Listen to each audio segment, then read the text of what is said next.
Welcome in to the Triple Play Fantasy Baseball Show. Let's roll.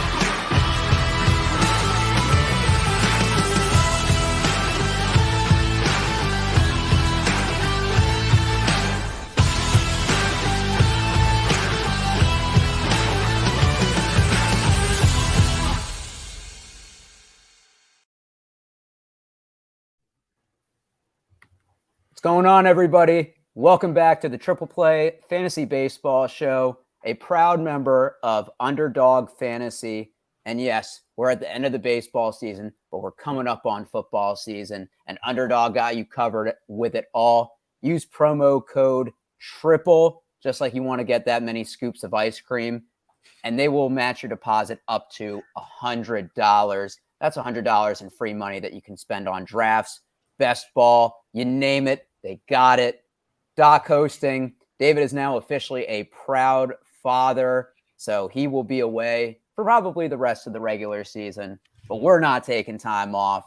I got my normal crew. I got Marty Party to my right. How are you doing, sir? I'm doing fantastic. Getting ready for this championship run in my league, so it's going to be a good one. The 10-team league. How many teams make the playoffs in the 10-team league? 6. Okay. We do 6. But we're playing all the way up to the end of October in that league. Oh, wow. Yeah, dude. I don't even know who's going to be the got to talk to the commission about that. But this is the grind. Yeah, dude. We're not done yet. No football over here, as you know. Marty Party does not do football, and neither does LC at the bottom right, the grizzled vet of the show. I am the grizzled vet. We are ready for this. I wanted to throw out just as a start, some big news in the fantasy baseball community. Someone who's very important to our show, someone who came on our 7th episode, Mr. Alex Fast, one of the true OGs of the fantasy community, moving on to better, greener pastures. Very, very happy for him. Just got to say thanks to him for coming on to our little show when we were a nothing show. We're something now, but that was just so meaningful to us to have someone of his stature come on when we were nothing. Thank you, Alex, for coming on, and good luck for your future. Yeah, and Alex Fast, I mean, getting a job with Major League Baseball, it's incredible to see. The fantasy baseball community is such a great place, and you love to see hardworking guys like that get an opportunity, and hopefully more, land prominent positions. You'll notice we got a 4th today, and it's not David.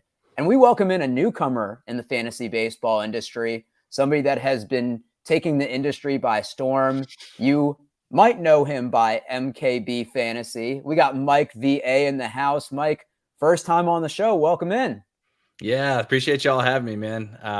We were talking pre-show. Fans of you guys, especially during the baseball and football season in years past. First year in the space, it's been awesome. The community, like you guys just got finished mentioning, has been super welcoming, and it's been fun. I've had a blast, and I'm looking forward to continuing. So I appreciate y'all having me on today. So, Mike, I'm curious. A lot of us got started during the pandemic, nothing better to do. The, kind of Twitter space grew up. What made you in, 2022, 2023 want to take the dive and just get involved? Yeah, man, good question. So I've been in the space for a while in terms of just following guys, but more, I'm going to give a shout out real quick. Michael Govier, who I've been a fan of for a while now. I just think he brings it in terms of just content, the entertainment value. And him and I just got talking, and again, when he did his kickoff show for the start of the baseball season, I hopped on there for maybe about 30 minutes. Super nervous, being on something like this. Never done it before. I'm like, you know what, shit, I should do this more often. Not to mention too, I've always had friends ask me, advice on who to start, who to pick up, who to drop, that kind of thing. So it just seemed natural for me. I love baseball. I grew up playing it. Diehard O's fan. So naturally, just again, I like helping people. So, but shout out to the Pallazzo Podcast for bringing me on. Michael Govier as well. Could not be a better dude. And I'm just really happy to be a part of the space and for him giving the opportunity. So Govier is a great guy, and you hit it. The most entertaining, and I will stamp this till the day I die, the most entertaining guy in the fantasy baseball community. Give me 2 L's. Give me 2 Z's. Yeah, exactly. And for anyone listening that thinks, is it too late? Mike's telling you, it's not. And, it's a great community. You'll be welcomed. And we got David checking in. Mike's doing great work. So, make sure that you're giving him a follow at MKB Fantasy because he's got a lot of great content coming out. But fellas, let's dive in. And we're going to start with our WOW players, which Art asked if it's good for anything, but it's just wow. But we're going to start off with Nolan Schanuel, the cover boy of this podcast. The last 4 games, a 267, 353, 267 line. He's had a hit in every game so far in the major leagues, and 21 games in AA, a 339, 480, 475 triple slash with a homer, 12 RBIs, 1 stolen base. What I think is really notable is a 21.3 walk percentage, a 12% K percentage. And this is somebody that the Angels drafted relatively recent. Yeah. And if this, like 2 months ago, if there was any move that screamed of desperation, it would be this. They are trying to make the playoffs and it's not working. They don't want to lose Ohtani. And now they bring up someone that, like Marty said, they take 2 months ago. So I'm going to take it over to Art. Art, what are your thoughts on Mr. Schanuel the rest of the year? Or Marty? Actually, I will take it over. But here's first off, being drafted 2 months ago, then skyrocketing up. There's people all over the industry asking like the philosophy of behind the minor leagues and is that changing thing? I don't really think so. I just see this more as the Angels needed a first baseman, and just by necessity, he's there. He's playing. He's either leading off or hitting second with Trout coming back here. I don't know if Trout's playing the second game of the doubleheader tonight. I know he has lingering soreness in his wrist, so he didn't play the first game, but he's back. He's not. See, so yeah. No. So expect Nolan to get as many at bats as possible right here. And if Trout's healthy, Ohtani's behind him, he's going to be a huge source of runs. Power is going to be spotty at best. It's below league average, and it always has been as far as like his minor league numbers and hard hit averages. But yeah, the opportunity's there. So I do like that for runs. Marty, I want to ask you, Ohtani left the game tonight. He was pitching with arm fatigue. The arm fatigue. And he left as a hitter as well. Are you going to pick up Nolan Schanuel if Ohtani is out for any period of time as a hitter? I think you've already picked him up if you need him. I don't think Ohtani will have anything to do with it. And if anything, he may not just be pitching moving forward. They're going to keep his bat in the lineup. Yeah, no, that makes sense because even if they're mathematically eliminated, they might have him for less than 35 games, and they're going to want to sell as many tickets as possible. So add Mr. Schanuel for that reason. It'll be interesting to see, too, because, right now they're implementing a 6-man rotation with Ohtani in there. So guys like Chase Silseth and then Griffin Canning, who is coming in a long relief role, piggybacking off of Silseth's last start. I wonder if both of those guys now start. They implement that 5-man rotation with both of those guys in it, and they take Ohtani out. Yeah, it'll be interesting. When they had Jeff Fletcher from the Angels on the Fantasy Baseball beat, he said before the season that they were going to do a 6-man rotation to limit his innings, and that they've kind of had switched that in and out. They had Tyler Anderson take over for him today, but he's been someone that they've kind of moved back and forth from a long relief role to starter. So it'll be interesting to see. But either way, it sounds like the Angels are just chaos.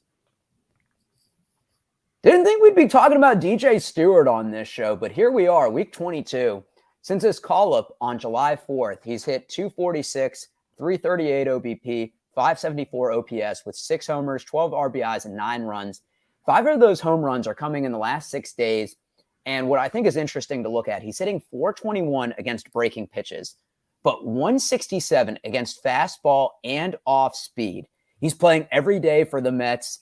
He's an outfielder, which feels like it's been very shallow this year, but he's a veteran. He's spent time in the minors. Art, I feel like we've talked about players like this before with Patrick Wisdom and, guys that strike out at a high rate but can barrel the ball. What are your thoughts on DJ Stewart? Yeah, like you said, he's already 29, and if you've been around this fantasy game for a while, you know the name. He was cut. He was released by the Orioles last offseason his ex-manager Buck Showalter spoke up for him for the Mets to bring him in. So he's a Buck Showalter guy. But I think DJ Stewart is a power pickup. I think he's on a heater right now. He definitely has power, but he's not a batting average guy. He had a 229 batting average in the minors. His career major league batting average is about 215, but he has a strong batting eye. He's had over 10% walk rate most of his minor league career. He's at 15% this year. His barrel rate is way up right now at 17. His career barrel rate's 11, which is excellent. So he's someone, if you are short on home runs, definitely pick him up, especially with that playing time and the potential for power. Could hurt you a little bit in batting average, but the playing time is going to be there and that power is there. So I with his background, with Buck Showalter as manager, that those ABs are going to be coming. And we talk about it on this show around this time of year for veterans. They're playing for their next contract. They want to perform as high as possible. They're going to push for playing time.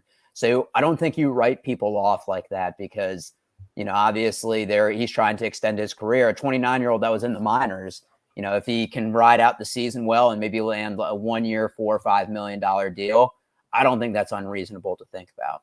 Yeah, he's doing his best Mike Moustakas impression. Just trying to get it in before it's all over. Marty, that means he's going to develop plantar fasciitis. I hope not. We're sandwiching the old vet, and by old 29, with another young guy, Masyn Winn. So he's hit in his last 3 out of 4 games. He actually got his first RBI tonight, August 23rd. And this is somebody that has been talked about a lot on the call up, which if you haven't tuned into that, make sure you check it out on our YouTube channel and podcast feed. But over AAA, hit 288, 359, 474 with 18 home runs, 17 stolen bases, 61 RBIs. Now the catch 22 is he can't accrue over 130 at-bats. Otherwise, he will lose his rookie eligibility. But the Cardinals are tanking. They don't really have anything to play for. And they might want to see what they have in Masyn Winn. So this is kind of an interesting predicament. Mike, how are you going about this? Yeah, I mean, for this season, for me at least, Masyn Winn seems like more of a real life ad, for the Cardinals as opposed to a fantasy ad. He's struggled. He's hitting sub 200 right now in his first couple of games. I know he got his first RBI and his first stolen base. The power and speed combo and blend of Masyn Winn is intriguing, especially what he did in AAA Memphis. But they're gonna, like you said, they're gonna limit his at bats, and they're trying to get him some major league seasoning, I guess, if you will. And now that he's not gonna have any playing time concerns with Paul DeYoung, the Cardinals just seem like a wreck to me. In some of your deeper formats, I could see Masyn Winn if you want to take a shot on him. Dynasty formats, he should be already owned, but. Yeah, I mean, for me, like I said, if you're really hurting at shortstop in some of these deeper formats, I could see Masyn Winn. He just hasn't really shown me much. He's kind of wait and see for me, but I'm interested to hear y'all's takes and what you're doing with him. My biggest take here is that I hope his walk-up music is the win, win, win, win. What about all I do is win, win, win, no matter what? See, look at that. That's my hard-hitting analysis. But no, I completely agree with you. He's a wait and see. If you're in the deepest of leagues, you've already picked him up. If you're in anything, if you're looking to stream him, I wouldn't. So as of tonight, he's at 18 plate appearances. So that means he has about 112.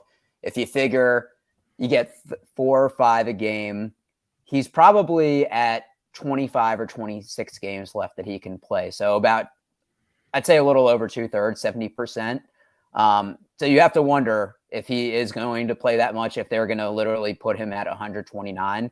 But I mean, Mike, I think he hit the nail on the head. Redraft, it's kind of a wash. Maybe if you need some speed, maybe if he starts showing a little bit more promise. I mean, the problem with the Cardinals, a lot of it this year hasn't been the offense.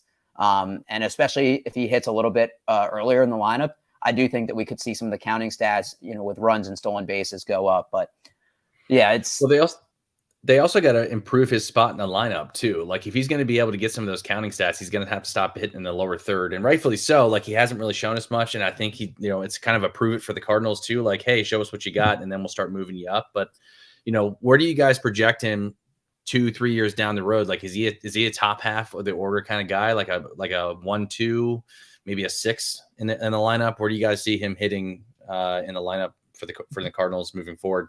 Yeah, I think the biggest blunder the Cardinals did was not unloading some of their hitting at the trade deadline. We had talked about prior to the season how was Jordan Walker going to have a spot on the team? And ironically, they got rid of their pitching with Jordan Montgomery and Jack Flaherty, which is where I felt they needed to improve. If they can clear out some of the bats they have, and who knows, maybe they get rid of Arenado or Goldschmidt at a certain point, that frees up the 3-4. I think this offseason is going to be really pivotal, but I think he has to be a top third of the lineup player.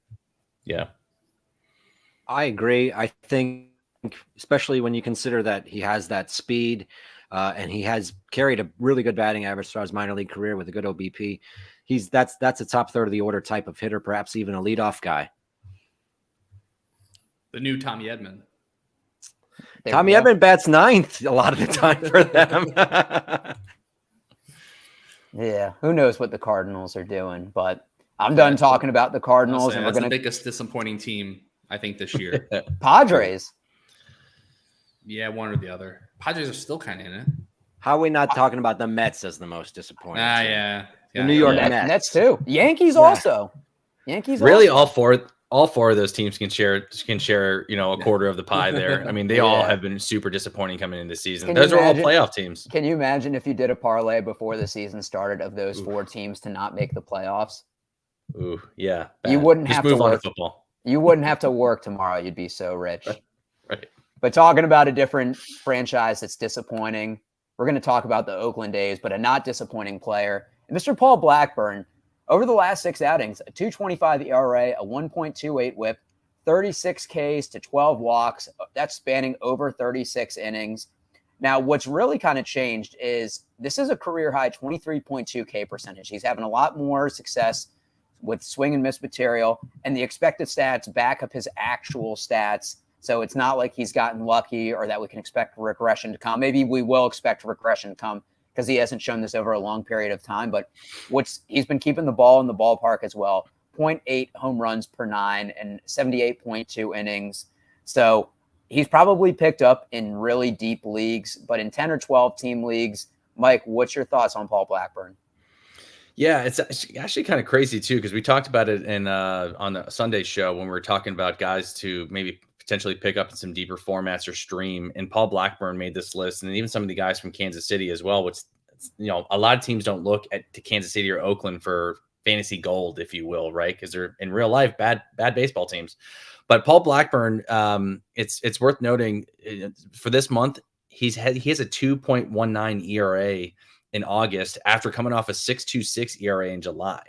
So, I don't think anybody's expecting Paul Blackburn to be like a world beater, but at the same time too, I think he's useful in some starts in streamable formats, like in your 10, 12 team leagues. I think you can pick and choose to stream him in certain matchups. It's worth noting too, that Oakland's pitcher friendly ballpark. So especially if you're starting at home, but yeah, I've been on this train for a while in terms of not just pitchers, but also hitters. Ride the wave. DJ Stewart, prime example. We just talked about him. Paul Blackburn's been pitching well this entire month. I'm riding him until the wheels fall off, especially with the current state of starting pitching. If you need somebody to come in and give you just a good ERA, again, I don't think Oakland's going to be in line for many wins, but he can help some of your ratios. And his Ks have been up this month as well. So with keeping the walks down, so that whip can come down a little bit as well. So I like him in, like you said, deeper formats. He's probably somebody who's probably already owned, but in 10, 12 leagues, he's probably a streaming option for me and pick and choosing my spots. So he's gone 5 innings in at least 7 straight starts. But what is interesting to note, and Mikey alluded about maybe him being a streamer in shallower leagues, his August starts home versus the Giants, at Washington, which Washington's a scrappy team. He gave up 4 earned, at St. Louis, and versus the Royals. So has excelled in favorable matchups that you would hope that he does well in. Right. Yeah, and again, like I said, I mean, would it surprise anybody here that if this next start out he got shelled and gave up 6, 7, 8 runs? I don't think so, right? Yeah, exactly. So be careful. I mean, like I said, we've seen it. So starting pitching has been so up and down all season long. So it wouldn't surprise me if Paul Blackburn just came out and just won people's championships as well, because that's fantasy baseball this year, right? I mean, it's been all over the place with starting pitching. No, That's certainly right. It's if you drafted a pitcher that's been healthy the entire year, that's a blessing in itself. Because this year more than ever, I feel like we've seen a lot of notable pitchers. DeGrom, Shane McClanahan, Shane Bieber go down with significant injuries. And welcome to the pitch clock era. It's the pitch clock era, baby. As much as they don't want to say it, it's a pretty big change.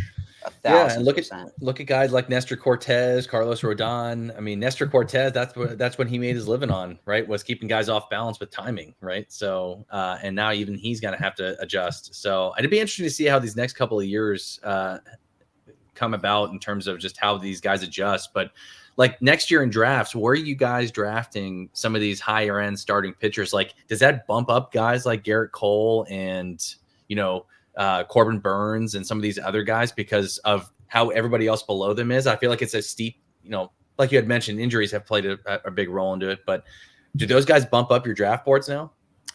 I will say this in the short term. I don't think there's a pitcher I'm taking. Definitely not in the first round. Maybe get an ace in the second. In the long run, when we talk about the pitch clock, we have to remember that the minor leagues have been using it for years. So these next few waves of pitchers have been dealing with it for a little bit. Where these guys, the pros this year, this is brand new. So Marty, you're on the clock with the 11th pick. Strider is available. You're not taking him. I don't know. In a 15-team league, that's a tough pass. Now, top eight. I do think starting pitchers get bumped down, but because of his strikeout upside, I do see somebody taking him with, I won't say a top 10 pick because I think that could be rich. Definitely, I think his ADP will be top 10 by March next year. I can see it because he'll be the top starter. Yeah, I think so. Real quick, I'm bringing up the way too early meatball draft by Rob DiPietro. He's got some.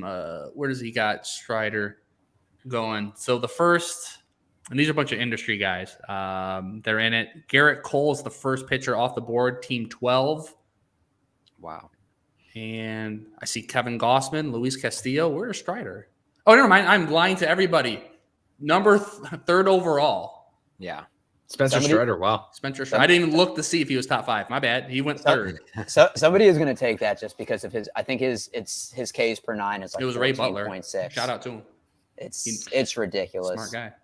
Yeah, and even then, like even him, like in the beginning or middle of the season, especially in the summer, like we talked about him with his ERA and the amount of runs that he was giving up. The Ks were there, but he was giving up he was getting shelled in a couple starts as well. So. I don't know. Like for me, I can make an argument for Spencer Strider for sure being in 15-team leagues. It'd be a hard pass for me on, but Garrett Cole's probably on the back end of that one as well, just because we've seen it from him. He's been so consistent for so long. It's probably a lost season for the Yankees. So yeah, agreed. Before we go to our next guy, what are your opinions on picking up Ryan Pepiot? I'm in. I'm good. No, thank you. No, thank you. Not for me. Art, I feel like it's easier to say why you are on him rather than why somebody's out. Well, Dodgers starting pitcher. I think that the chance for wins. I liked him coming into the season. So I think he has a pretty favorable way. His next start is against Arizona, which is going to be a tough one. But I haven't really checked the Dodgers schedule, but I think I'm going to be going after him in my leagues just so I can have him as like a team streamer. I think that, when you want to get a piece of these staffs, these Dodger staff, the Braves staff, just because those teams are going to be piling up wins. My teams need wins too, a lot of my teams. So that's another aspect of it, but I'm in on Pepiot. I didn't study his last game. So if I do, that might put some shade on it too. Yeah. Good call. It's worth noting. Go ahead. No, I was going to say it's worth noting he has a 3.47 ERA and over 9 outings with the Dodgers throughout this year, and he's getting the start tomorrow versus Cleveland. So okay, which again, not sent somebody who's like really an offensive juggernaut. So it's a good spot for him. But yeah, I'm probably out on him.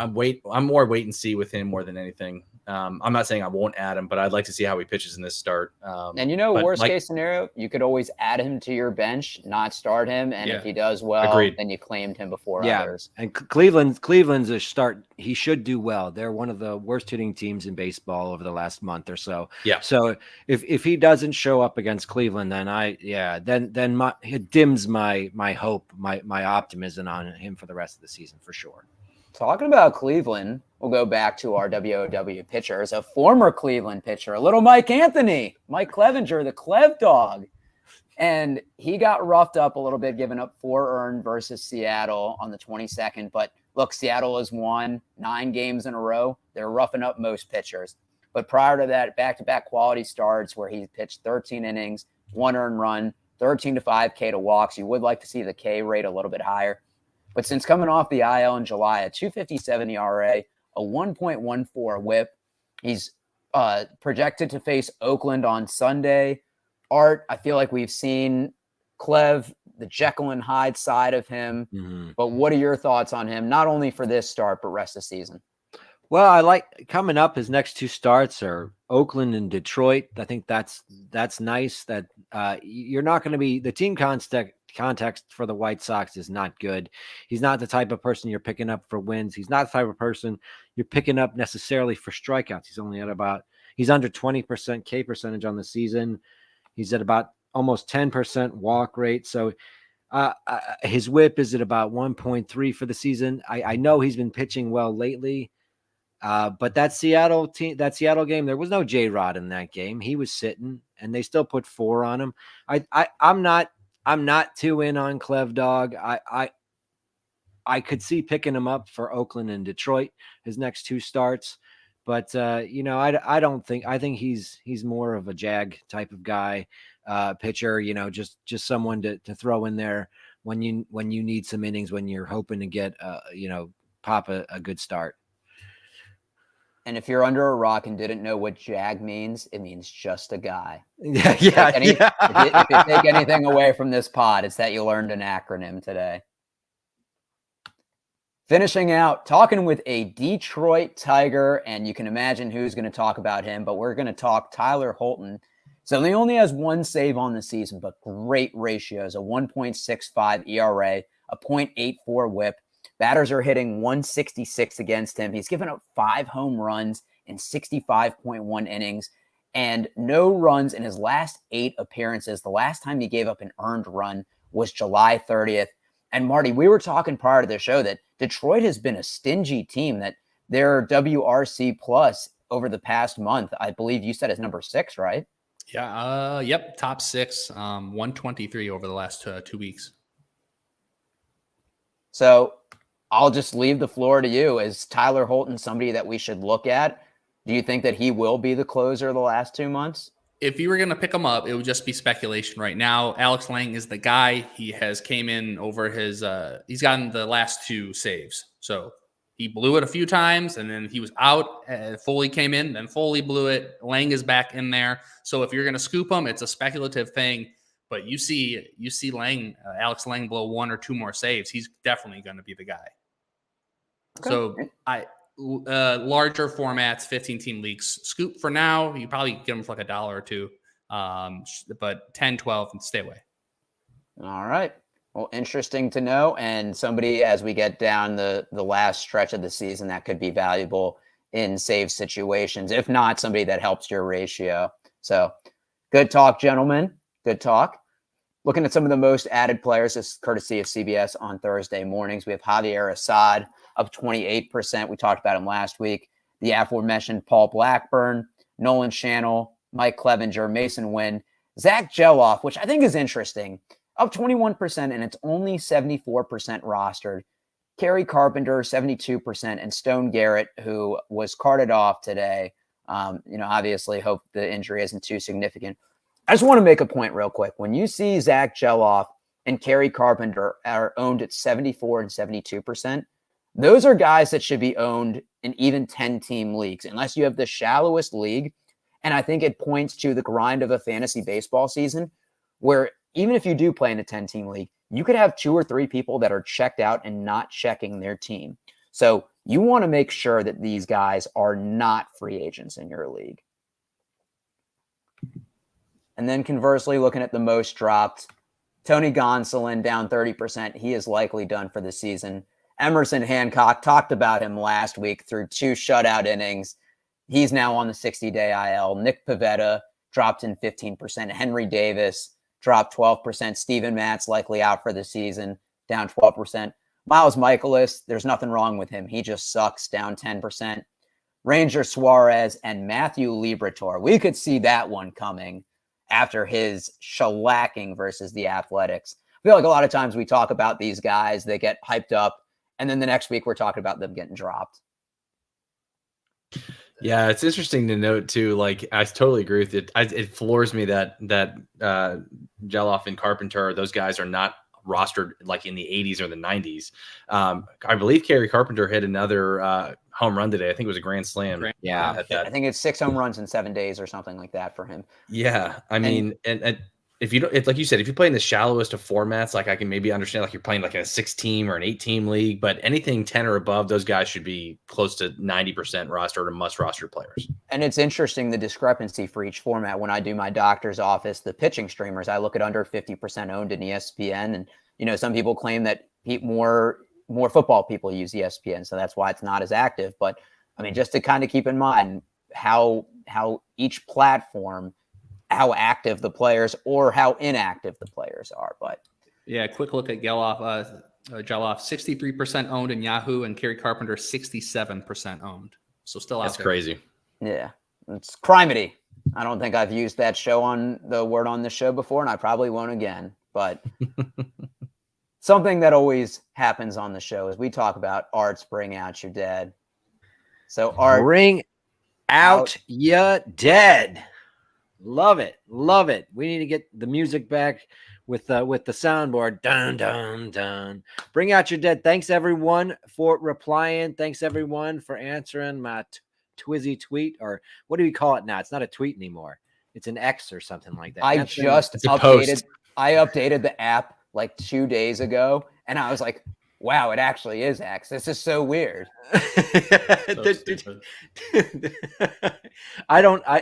the X symbol, you better watch out if you have like there's one that's an S, and there's another one that's an E symbol. So you like, if you could line up and have SEX on your phone as the symbol. I don't know. There might be other ones that are X. I'm not sure. I'm moving on. This is a family show. I'm moving on. Bring out your dead. We have thanks for the submissions. We starting off with if your name is Hunter with the last name that's the color, I don't want you on my team again. That's David talking about Hunter Green and Hunter Brown, giving him TR Ubbles this week. We'll start with Hunter Green. Hunter Green. Look at that line. 3 innings pitched, 10 hits, 8 earned runs, all those home runs against Toronto. Now, Hunter Green given an extra day of rest this week, so he's going to be starting Saturday instead of Friday. That extra day of rest hopefully will help him against Arizona. He looked pretty good in his final minor league tune-up against Iowa. Pete Crow Armstrong put one out of the park against him, but Pete Crow Armstrong's doing that against everybody. Watch him for a call-up soon. So for the Cubs, but he struck out 9 and 5 and 2 in his last AAA tune-up against the Iowa Cubs.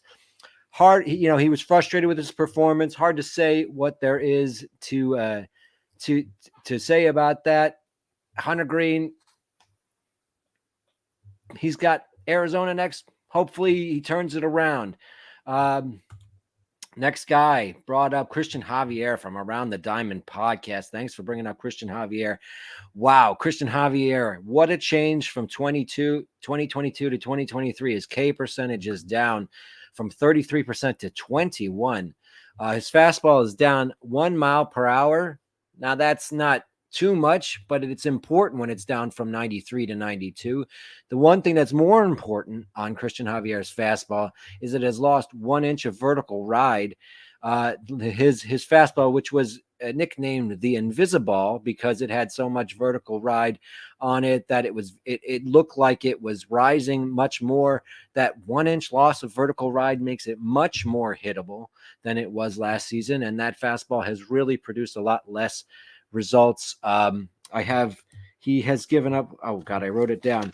He gave up 22 extra base hits on that fastball last season. For the entire season, he's already at about 36 extra base hits this season. His slider batting average against is up 0.081. It was at a 121 last season. It's at 202 this year, still pretty good, but that is not the dominant pitch it was. Left-handed batters have also feasted on him, have a 279, 346, 483 triple slash. That's right, 346 OBP and a 483 slugging. Lefties have really done well. They're only striking out 16% of those.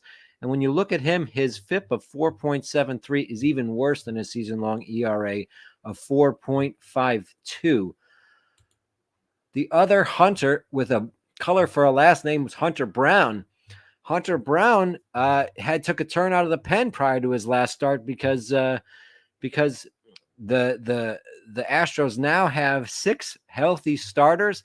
Perhaps Hunter Brown should have stayed there. He's at a 5.56 ERA in the second half and a 9.34 OPS in the second half, but still striking out 4 for every walk. But now I'm going to put this to you 3 gentlemen with 6 starters currently healthy for the Astros: Framber Valdez, Hunter Brown, Justin Verlander, Christian Javier, Jose Urquidy, and JP France. Do we think they stick with a 6-man rotation for the rest of the season, especially with how poor Brown and Javier have been? Does anyone think that perhaps Brown's out of the rotation for the rest of the season? First off, best tweet that David's ever had. It was a good one, and I don't give David compliments like that. I think Hunter Brown is a long relief guy. They did it a couple weeks ago. They had him pitch 2 innings late in the game for him to get the win. Yeah. Go ahead, Mike, please. I was going to say same thing. I agree with Doc there. I think he's going to be probably being pushed to a long relief role. The results just haven't been there too. He's probably losing a little bit of gas on a lot of his pitches as well. So, and they'll want to be careful with the amount of innings they're throwing in this year as well. So, but at the same time too, somebody like JP France is another guy too that they could use in that role as well. Mm-hmm. So it might be like a mix and match in terms of who gets to start and who's coming. It could be a week to week thing. So I don't know if it's necessarily something where like they say, "Hey, JP, you're in here, and Hunter Brown, you're out." I think they'll play matchups and be analytical. But Marty, what's your take? What are you thinking here? I completely agree with the JP France because he's at 108 innings pitched right now in the majors so far this year, and his career high is 114, which he did back in 2021. So, yeah, with the playoffs fastly approaching, what do you say? They're going to give him 20 more innings, give him up to 130. You don't want him to go over that, right? No. I will say the one thing about the Astros is they're fighting for a wild card spot. The Mariners have won 9 in a row. Toronto is nipping right there. And Boston is on their heels, and they're in the middle of a 3-game set right now. So it's not like they can afford to rest guys like they've had in the past. Exactly. So I think it's interesting. It's not really actionable, with the Astros right now. And so we have a little bit more idea of what Dusty's going to do with that rotation. But with 6 healthy starters currently, there is a real good possibility that one of France, Javier, or Brown ends the season just doing part-time starting, or all 3 of them are just in and out, depending on the matchups. I wanted to end on a positive note for Bring Out Your Dead, because that's what we're here about. We're here for making people happy and dealing with the trauma. That's a word that gets thrown around on the social medias now and then. The trauma of a fantasy baseball season. Joe Arrico, thank you for replying to David with Hunter Blue, Hunter with a name, with a color last name, Hunter Blue. I decided to look up and see if there was ever a Hunter Blue in the world, and I found that there is Hunter Blue hashtag, and I think this is for Hunter v Hunter, the anime series. If you're an anime fan, Hunter v Hunter has a 9 out of 10. So if you are sitting here Saturday and Arizona's coming to face Hunter Green and you're not sure you could take the pressure, 9 out of 10 on IMDb is Hunter v. Hunter. And I think that's available on Hulu. So maybe you guys want to check that out rather than Well done. a heartache. well done. Well done. Thank That was you. solid. What about a Hunter Black? That's a common last name. Yeah, I forgot Hunter Black was what I should have thought Hunter Black. Oh. God, I wonder. I was if like, there's is Pink a last name? Hunter Gray could be related to John Gray, Josiah Gray. Maybe one of them have a younger sibling. A lot of This is Hunters where that are. I needed you for the color net last names, Doc. I should have reached out. You should have. You should Yeah. have. But good stuff as always, LC. One of our favorite segments. And going to another one of the favorites. It's Marty's 2. Give me 2 L's, 2 Z's. Give me 2-star pitchers. Well done. Well done. Here comes your 2-star pitches for next week. And for those of you keeping score at home, August 28th. Yeah, the last week of August is upon us. So August 28th through September 3rd. I can't believe it's already September. It's wild. All right, starting with the no-doubters for next week. Kevin Gausman versus Washington at Colorado. Obviously, Colorado always makes us a little queasy, but it's Kevin Gausman. You got to pitch him. Clayton Kershaw versus the Diamondbacks and the Braves. And then Justin Steele versus Milwaukee at Cincinnati. I'm going to be interested to see the at Cincinnati start. Going into your should starts for next week, Brian Wu. I'm becoming a Wu guy. Ryan, everything I'm seeing from Brian Wu, you go to his StatCast numbers and his expected numbers, his strikeout percentage, everything looks good there. And I like his matchups next week versus Oakland and then at the Mets. Chris Sale versus the Astros at the Kansas City Royals. And I put the asterisk there because tonight he was limited on a 75 to 80 pitch limit. So that to me just says he's old and they're just kind of preserving his arm and don't really worry about it. But that kind of does quality starts league. You got to think about that. Is he going to get to that 6th inning threshold? I didn't see how he did today, so I'm going to be interested in that. Kenta Maeda back from the dead. Everything looks really good. The Cleveland start I love. At Texas scares me, but I think in a deeper league, you're going to be starting them. If you're in a daily league, if you can sit them for that Texas one, I would do it. Tariq Skubal versus the Yanks at the White Sox.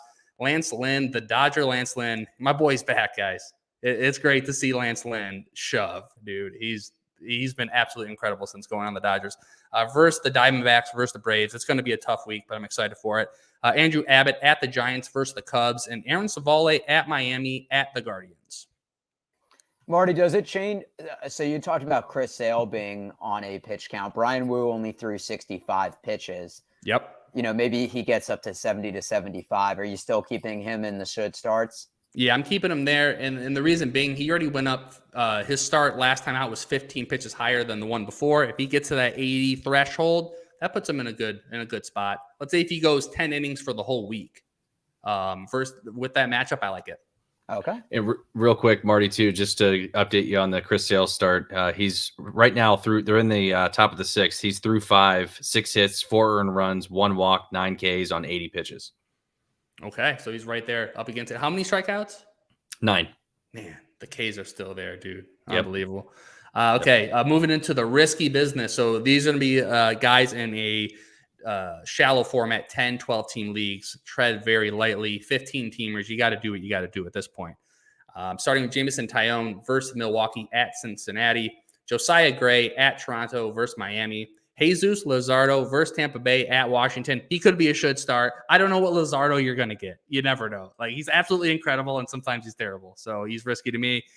John Gray at the Mets versus Minnesota, Wade Miley at the Cubs versus Philly, Seth Lugo at the Cardinals versus San Francisco, Taijuan Walker versus the Angels at Milwaukee, Bryce Elder at Colorado at Dodgers, absolutely brutal, and Charlie Morton at Colorado at the Dodgers. That's going to be a tough week for Braves pitching.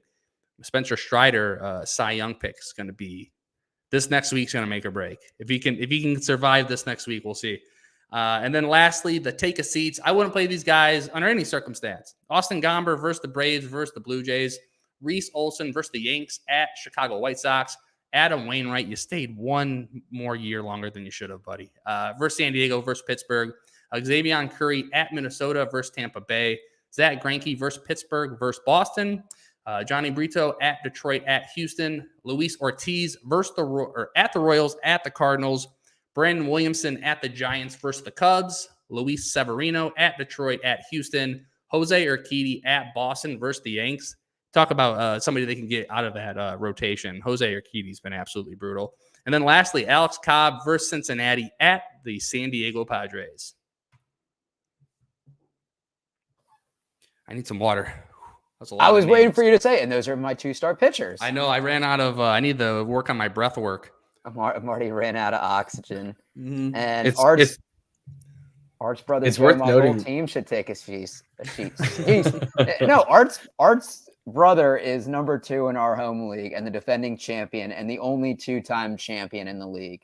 We'll get. It's worth noting that Sevy went 6 2/3, 1 hit, 2 walks, 2 Ks versus the Nationals this evening. But I'm with you, Marty. I'm not touching him with a 40-foot pole.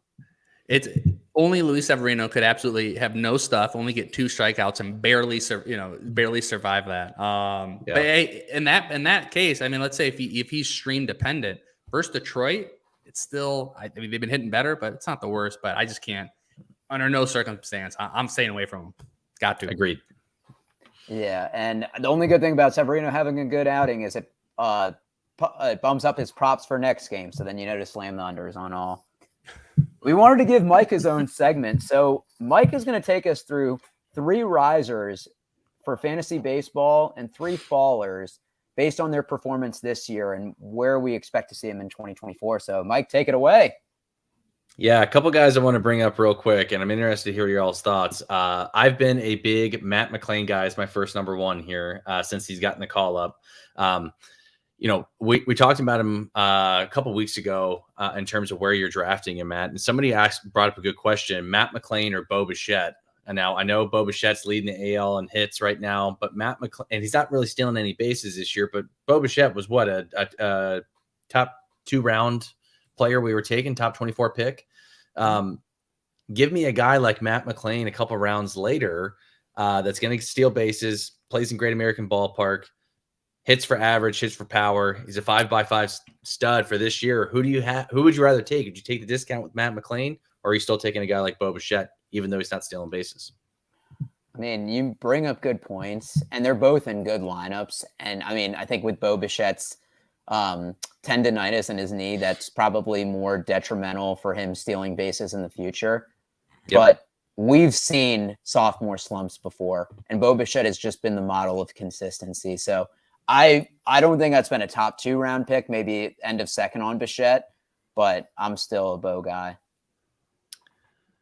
Agreed. I'm just going to jump in. The discount for McLain wouldn't have to be too terribly much because he's shown himself to be pretty good, especially with that ballpark and the Reds lineup. I think it's only going to be getting better. It's going to be comparable with Toronto when you start looking at the maturation of De La Cruz, of Marte, of Spencer Steer. Who knows if they're going to have Jonathan India on the team next year? I mean, I think, and not to mention, McLain has more positional eligibility, second base and shortstop right now, which is nice. So I think if you get a 3-round discount, that's not bad, especially because McLain's 14-11 this season so far with 162 games up at the big league level. Who knows what he could push those numbers to? If Bo Bichette's going at the end of the first beginning or the end of the first beginning of the second, what's the earliest? And we can go around the horn here. What's the earliest you'd be comfortable taking McLain? I probably have him outside of the top 50, right outside my top 50 picks. I'd say anywhere between 50 and 60. So that's probably where I'd have him. I haven't done my rankings yet for next year, but that's kind of where I'd have him. And that'd put him like around the 4th, 5th round then for you? Yeah, probably fourth, 5th. All right, so in that way too early draft, he went in the middle of the 4th round. Mm-hmm. Yeah, that's fair.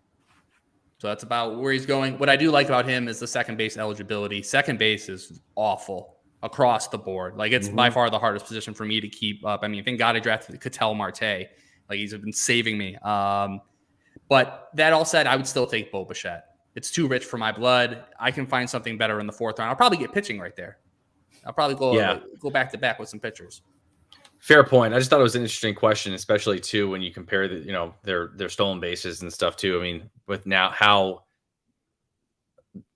many guys are stealing bases this year too, and surprised even before Bo got hurt with his knee that he wasn't stealing bases. So that was a little bit of a surprise for me this year. Well, I was gonna say I don't see myself drafting Bo at all next year. So Yeah. I can see myself maybe doing a McLean, little cheeky pickup, maybe in the 5th round if he drops. And people forget too, like, and I mean, I'll get on to my next guy, but I quickly want to bring up this point. When they were playing in Buffalo and Toronto had that whole thing going on with COVID, and that ballpark was very hitter friendly for guys like Bo, guys like Vladdy. So I wonder if so I wonder if that ballpark kind of elevated these guys' draft stock. I do agree with you. I think I don't think I'm taking Bo Bichette next year. Especially if he's not stealing bases, he's not worth the top. He's not worth that pick for me in the early second. But I wonder if that inflated them a little bit. I mean, I just wanted to point out how Vlad has not had nearly the power since then. True. Definitely. And I wonder what Vlad's draft price is going to look like next year. So I'm just going to stop at that point. That's a good question too. The second guy that I have on this list here is Ha-Seong Kim of the San Diego Padres.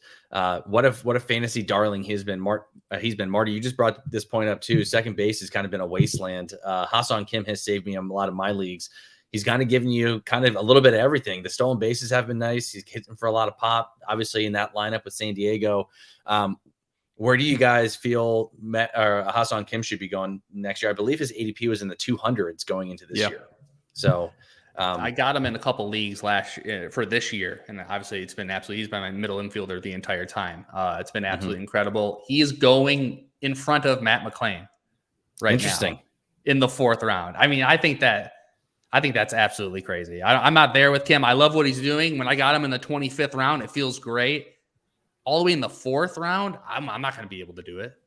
Yeah, I'm with you on that one. Where would you draft him, though?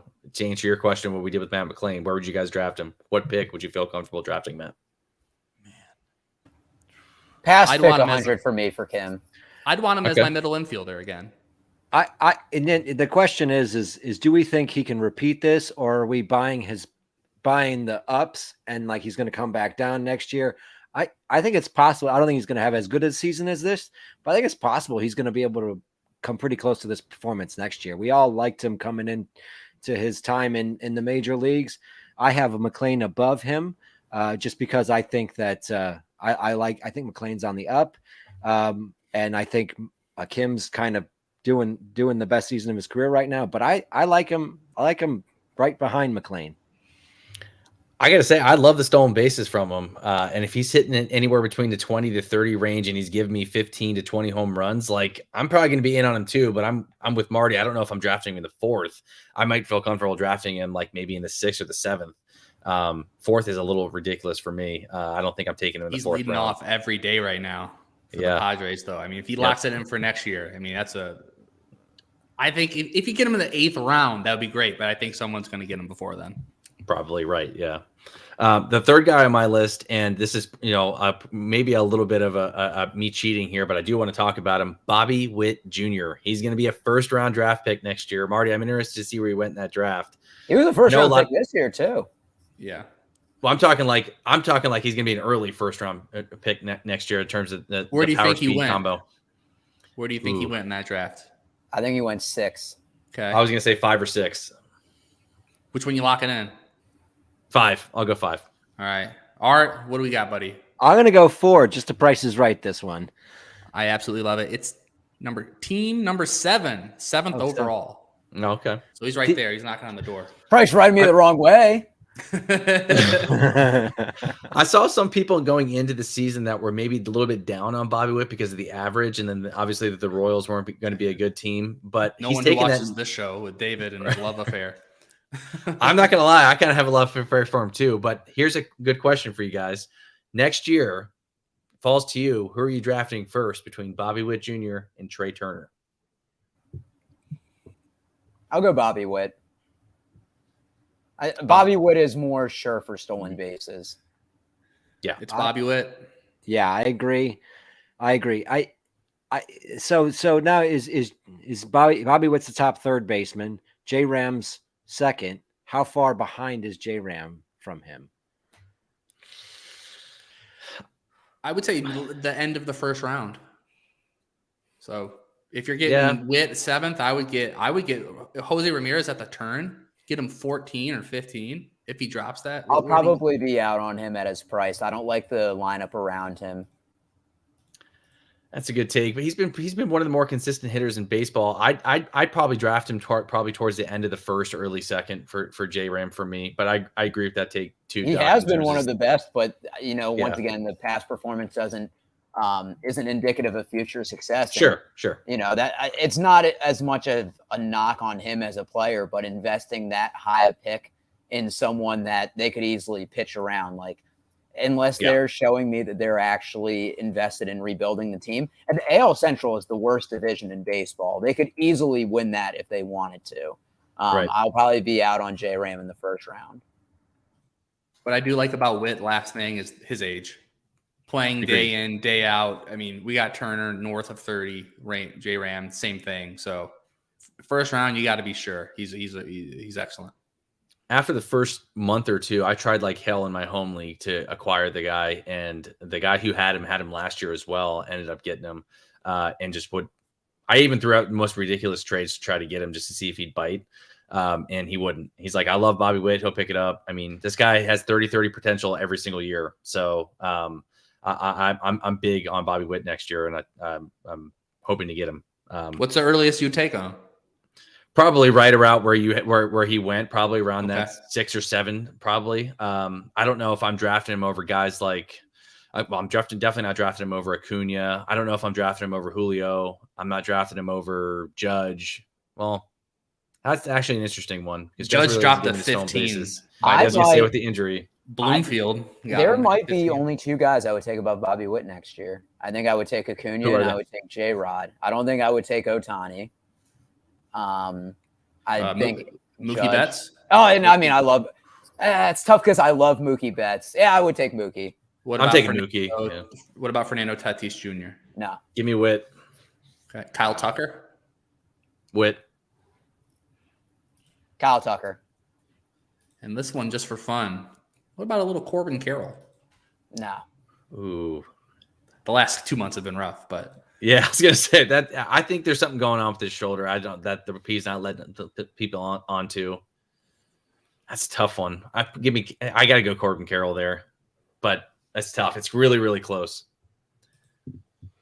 The next couple guys I want to talk about in terms of the 3 down, and we already kind of alluded to him earlier. And the only reason I put him in here is because I did have pick 1 in my home league, and it's a head-to-head cats league. I love head-to-head cats. My home league has always been that. Probably always 9-2. Yep. I drafted Trey Turner over Ronald Acuna, and it broke my heart. And Trey Turner for me has just been one of the biggest fantasy busts in recent memory. I've been playing fantasy baseball since year 2000, and can't remember a guy that was been that big of a drop off from where Trey was last year to where he is now. But interested to hear where you guys, Marty, I actually want to know, where did Trey Turner go in that draft? I can't imagine. Give me a moment. Go around the horn while I get that. Yeah. Doc, what are your takes on Trey Turner? Are you in or out on him next year? Are you buying maybe the discount that you're probably going to get? Oh, I got it right here. Sorry. Bloomfield got him at pick 16. Wow. I'm definitely. So he went after Judge. I'm definitely buying that Judge. Turner. That pick discount. The Fantasy Baseball Beat guys, they brought on Bloomfield, and they were talking about how a lot of times the first year of a big contract, people just don't live up to the expectations, and it suppresses their ADP the following year, and you can likely get him at a discount. Trey Turner is still younger than 30 years old. He didn't forget how to play. He's had, I won't say hot stretches, but he's had lukewarm stretches. And I think he's going to be, this was a guy that has been a perennial first round pick probably the last 3-4 years. I will definitely get him with 16th pick. Yeah. He is already 30, so he'll be 31 next year. But it's close. I thought he was my age. Nope. LC, what are you doing with Trey? I think, I like him at 16. His batting average dropped. Well, maybe not 16. I don't know. I'd have to look at the people. His batting average dropped 47 points from last year to this. His OBP is down, his steals are down, his power's down. But that first year in a new place is a tough thing, and it's well documented that that's a tough thing. It was tough on Machado, it was tough on Harper, and Philly had a lot of Castellanos too. Philly had has a lot of expectations this year. So, it's hard to bet against the guy who's put up the numbers he's put up, and he hasn't really been injured. So I like that about him. Yeah, I mean, I'm buying back in on him, but I don't know about 16. I have to look into it. You're saying you draft him earlier than that or later than that? Later than that. Than that. Yeah. But definitely second round. He's a second rounder to me. Okay. Yeah. Yeah. Agreed. He's a second rounder for me as well. I'm happy to buy the discount if I'm getting at 16, but I just had to put him in here because he burned me so bad this year. The next guy I want to bring up, and I'm interested to hear y'all's take. I get asked this question on this guy a lot, is Jazz Chisholm of the Miami Marlins. And I know a lot of people like him because he's got the power speed. He's on MLB The Show cover. He's a flashy player. He's always on my do not draft list because the guy's just always hurt. And I wouldn't be surprised if he got hurt again. Disclaimer, I'm not rooting for him to get hurt. I'm saying I wouldn't be surprised if he did. I feel like he's always got something going on. And I feel like his draft stock continues to kind of be in those middle tier ranges, round 4, 5, maybe. I'm not taking him there either. So I'm interested to hear y'all's take with Jazz. Still a young player, still a good power speed combo guy. But what are you doing with Jazz? Are you in or out on him? To quote Kevin O'Leary in Shark Tank, I'm out. I see a scenario where I would draft him because right now he's probably going to be going around the 6th, 7th spot. Let's say you take care of, a couple of pitchers at the beginning, and I'm talking about how shallow second base is. There will be a team if he's in the 6th, 7th round in a 15-teamer. Well, I'll scoop him up just to see if he can stay alive, for 6 months. But yeah, it would be if I'm drafting 10 teams, he's on one of them. Would you feel good about drafting him there, though? Like when you hit the select button and you say, "I'm taking Jazz Chisholm," like I was going to say, are you walking away? Little. It's like taking Ellie De La Cruz in the 2nd round. Some people are doing it. You can, but it's I don't know. Yeah, I was heavy in on Jazz this year, and his injuries have really hurt my team. I've had a tough time, and I've held him through his injuries. I'm going to be out, especially if he's going in the top 5, 6 rounds next year for sure. Yeah. Next guy I want to bring up is, and this a starting pitcher, and I don't think it's any surprise here. I'm out on Max Scherzer next year. I don't care where he's being drafted at. I'll let somebody else take that risk with him. Another year older. Who knows if he's going to be pitching for Texas next year? I'm out, probably out on guys like Justin Verlander too. I mean, I know he's been pitching relatively somewhat better than Scherzer, but some of these old starting pitchers, I think a lot of these guys are going to be like, hey, maybe I can get one more year of production out of him. Maybe he's not a 1st-round talent or 2nd-round talent, but I'm out on him. I don't want anything to do with Max Scherzer. And again, I don't care where he ends up either, but what are you guys doing with a guy like Max? Is he a top 5 starting pitcher next year that you're drafting? No, I have him in a bunch of leagues this year, and I've watched enough to know that it's not SP1 or even SP2 Scherzer from here on out. I think if you get him, again, it's your 3rd pitcher, but you probably won't be able to do that. But if you get him there, I think that's a solid move. But if you're expecting him to get you 160 plus innings without tweaking something, the K percentage is down, his whip's up. If you actually watch his starts, he leaves balls over the middle, and without that velocity and that drag, things are getting popped up. So no, I won't. I probably won't have him at all next year, to be honest. I will say the one thing about Scherzer is he has a player option, and I don't think he's going to forego that. So barring anything crazy, he will probably be back with the Rangers. I think that was part of the trade. He had to pick up the player option for the trade to go through, if I'm not mistaken. I think you're right. I think other teams weren't willing to do that. So he was like, yeah, I think he had to pick up the player option for the trade. So I think he's going to be in a good team context, but I'm with Marty. He's a 3 for me. He's not a 1 or a 2 at his age. So I'm with Marty on that. Same thing kind of like with Jazz, right? Like if you're taking him as even your 3 or your 4, number 4 starter, like, are you feeling good about getting him like as a 3 or 4? That sounds weird with a guy like Max Scherzer, but like, are you going into the season thinking to themselves like, hey, maybe I can get his ceiling at maybe SP2 on my team? Like, would you guys feel good about walking away with him at that price or that discount that you're getting him at? If I can get him in the 7th round or later, 7th or 8th round, and he's my 3rd pitcher, then that is the perfect scenario where I'm okay with it. Yeah, agreed. Yeah. This year, I really, it depends on the build, because if I go early pitching, I'm going to be skipping over that glob where you got Scherzer. But if I'm hitting early, if I'm doing that heavy, he's going to look more and more attractive around the 6th or 7th round if I only have one or two number 2 starters already. Yeah, and I think the important context too is you're not out on a player that you won't draft him, but it's more of where are you willing to take him? And Bingo. For most of us, we have a certain price unless it's me with Byron Buxton. There is no price where I'd ever draft him. But I wanted to throw an honorable mention in here because it was hard for me to keep him out. Was Aaron Nola? I'm out on him. Boy. I can't stand him, man. Is it a even or odd year for him next year? Because he fluctuates.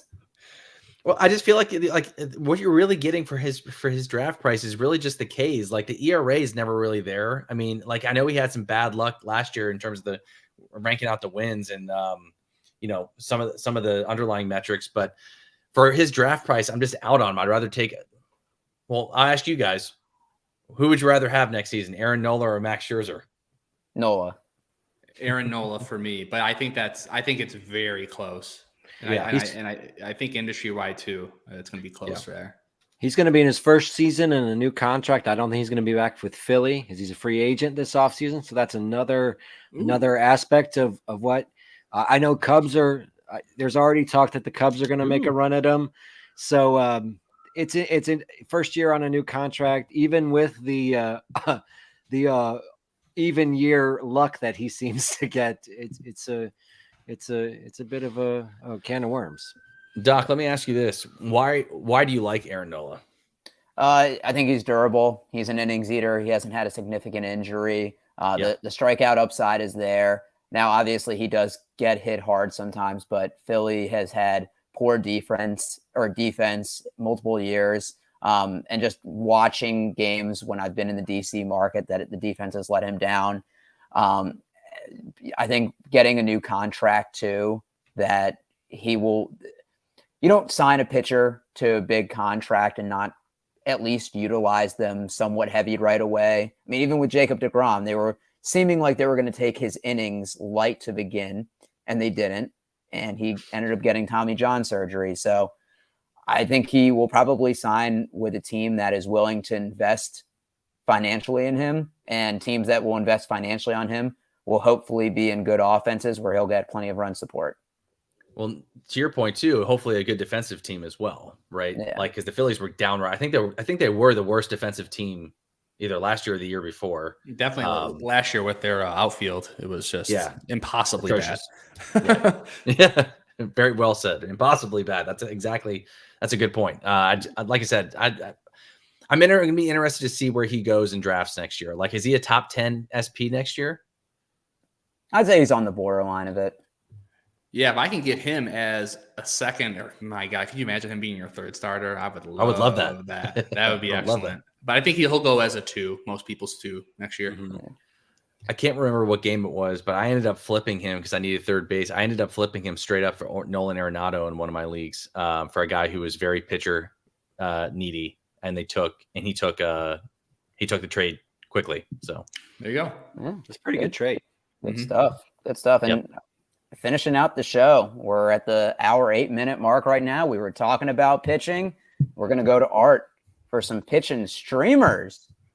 Yeah, I'm looking at next week's schedule. It's Wednesday, so next week's schedule. We all of these guys I'm going to be suggesting have another start this week. Make sure you keep an eye on these guys. I like their starts for next week. Guy who was brought up already, Ryan Pepiot, is on my list. But let's start off on next week's streamers. which teams have been the worst hitting teams over the last 2 weeks? The Angels are by far the worst. I was looking at that today, dude. That's unbelievable. The Angels are hurting. And now with Trout coming back, depending on how I think that they're a much different lineup with Trout in there if he's hitting. So I chose not to target the Angels just in case he's getting back to what he could be. But then you got the Yankees, the Giants, who have been absolutely horrible offensively over the last few weeks. The Rockies again, Cleveland. There you go. I talking about them. Cincy's been rough. The White Sox. So who are some widely available in 12-team leagues and some 15-team leagues? Guys who I think have nice matchups for next week and have been pitching relatively well. Well, I got a few names here for you. Keep an eye out on these guys for the rest of this week. Kyle Gibson's one of them. Kyle Gibson has a Wednesday start against the Chicago White Sox. Now, Gibson has a kind of rough start against Seattle last week on the 11th and gave up 4 earned runs against Oakland this week, but he did have some nice Ks against Oakland, and Chicago White Sox are a team that strikes out a lot, 100% owned. Now the 15-team leagues that I'm looking at are the Earth leagues. That's the most competitive 15-team leagues that I'm in. He's 100% owned in all the Earth leagues, but he's under 50% owned in ESPN and Yahoo leagues. I'd be looking for him for that White Sox start next Wednesday. Matt Manning, a Detroit Tigers pitcher who has looked very good over his last few starts, starting to come through on some of that promise. 1 earned run over his last 11 and 1/3 innings, his last 2 starts. He gets the Yankees next Wednesday, and as you can see, as I said, the Yankees have been the second worst hitting team in baseball over the last 2 weeks, not to mention that 9-game losing streak. Tyler Anderson has a nice start against Oakland next Friday. Now, the one downside to Tyler Anderson, well, there's many, is that he hasn't been giving you the 5 innings to get you the wins out of the starting rotation. We'll have to see how that goes with the possibility Shohei gets some time off from the rotation. But Tyler Anderson, his Ks are looking okay. 5 Ks relieving Shohei Ohtani today. Thanks, David, saying my voice is soothing the baby in the comments here. David, your voice makes me happy, and I miss it, buddy. So thanks for that. But we're going back to the streamers. Tyler Anderson has Oakland next Friday. Very widely available in 12 and 10 team leagues. Over 70% taken in 15-team leagues. So not really widely available in 15s, but I think he has a great start against Oakland. I want to bring up Sean Manaea, who has really been an excellent pitcher in his role as a piggyback pitcher for the Giants, getting some starts next week. Possibility of a 2-start. Marty, I can't remember if you brought up Manaea as a 2-starter. He has a Tuesday start against Cincinnati scheduled. Do you have him as a 2-starter next week, Marty? I don't, but while you go through that, I'm going to double check one thing. Okay. Yeah. So he hasn't started in a few weeks. Scheduled currently, according to Fangraphs, to start versus Cincinnati in San Francisco next week. Really like that matchup. Recently, Manaea has been a very good pitcher, other than one tough outing in his most recent appearance against Philadelphia. Looking very good. His strikeouts have been great. If you've managed to pick him up as a piggybacker, he's gotten a couple wins recently, and his K percentage is up. Ryan Pepiot, brought up earlier, he has Arizona next Tuesday. I like that.